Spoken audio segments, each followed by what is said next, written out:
Hello বন্ধুরা, সবাইকে নমস্কার, সত শ্রী আকাল, আদাব। আপনারা দেখছেন জীবন রহস্য শহর চ্যানেল। নতুন হলে অবশ্যই সাবস্ক্রাইব করুন এবং পাশের বেল আইকনটি দাবিয়ে রাখুন, যাতে পরবর্তী আপডেটেড ভিডিওটি আপনারা দ্রুত পেয়ে যান। আর একটি বিশেষ গুরুত্বপূর্ণ কথা, এই ভিডিওটি সম্পূর্ণ দেখে আপনারা উপকৃত হন এবং আপনার বন্ধু বান্ধব এবং আত্মীয় পরিজনকে ভিডিওটি শেয়ার করে তাদেরকে উপকৃত হতে সাহায্য করুন। চলুন আজকের বিষয়টি দেখে নেওয়া যাক। ওং নমঃ শিবায়, জয় মা শ্মশানকালী। আজকে আমি আপনাদেরকে এমন এক উপায় সম্পর্কে জানাবো, যে উপায়টির মাধ্যমে মানুষের সবথেকে সৌন্দর্যর জিনিস হচ্ছে মাথার চুল।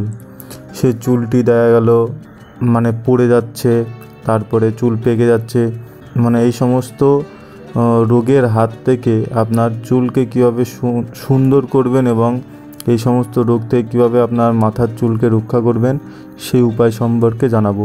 আর আমি যে উপায়টি আজকে জানাবো, এই উপায়টিতে যে জিনিসটি ব্যবহার করা হয় সেটি আমি বহুবার বিভিন্ন রকমভাবে আমি ইউজ করেছি, এবং আর যে উপায়টা আমি দিচ্ছি এই উপায়টিও আমি নিজেই সপ্তাহে একবার কিংবা যখন আমি মাথার চুলটা কেটে ছোট করি তখন আমি এই জিনিসটা অন্তত একবার হলেও 1 ঘন্টা কি আধ ঘন্টার জন্য আমি ব্যবহার করে তারপরে স্নান করি। এই নিয়মটি জানানোর আগে আপনাদের কাছে আমার একটাই রিকোয়েস্ট, আমার এই জীবন রহস্য চ্যানেলটিকে সাবস্ক্রাইব করে নিন এবং পাশের বেল আইকনটি দাবিয়ে রাখুন, যাতে পরবর্তী আপডেটেড ভিডিওটি আপনারা দ্রুত পেয়ে যান। তো নিয়মটি হচ্ছে, একটি গাছটি হচ্ছে আপনারা সবাই চেনেন, আবার অনেকে অবহেলা করেও গাছটি মেরে ফেলেন, কেটে ফেলেন। এই গাছটির প্রচুর হাজার রকম কাজ। হাত পা কেটে গেলে পরে ব্যবহার করতে পারেন, স্কিনের চর্মরোগের জন্য ব্যবহার করতে পারেন এই গাছের পাতাটি, দাঁতের সমস্যার জন্য এই পাতাটি ব্যবহার করতে পারেন, কিন্তু আবার এই পাতাটা দিয়েই আপনি আপনার মাথার চুলকে রক্ষা করতে পারেন। আপনারা করবেন কি, এই আমি স্ক্রিনে দেখিয়ে দিচ্ছি গাছটির নাম হচ্ছে কেশরাজ এবং আরেকটি ভিংরাজ। আপনারা অন্য নামে জানলে পরে কমেন্ট করে জানাতে পারেন। এই গাছের অসাধারণ গুণ, এর প্রয়োগ কোনো সময় ফেল হয় না। আমি নিজেই করি, কেটে গেলে পরে পাতা দিয়ে জোড়া লাগে, রক্ত পড়া বন্ধ হয়। 2 থেকে 3 দিনের মধ্যে জায়গাটা কালো করে জোড়া লাগিয়ে দেয়। মাথার চুল পড়া কিংবা মাথার চুল সাদা হয়ে যাচ্ছে, এই প্রবলেমের জন্য আমি প্রচুর প্রয়োগ করেছি। আর এই গাছটি আমি ম্যাক্সিমাম কাজে প্রয়োগ করেই থাকি, ভালো রেজাল্ট দেয়। আপনারা করুন, ভালো রেজাল্ট পাবেন কিছু দিনের মধ্যেই, পাকা চুল সাদা করে দেবে। আপনারা করবেন কি, এই গাছের পাতাগুলো আপনারা সংগ্রহ করবেন।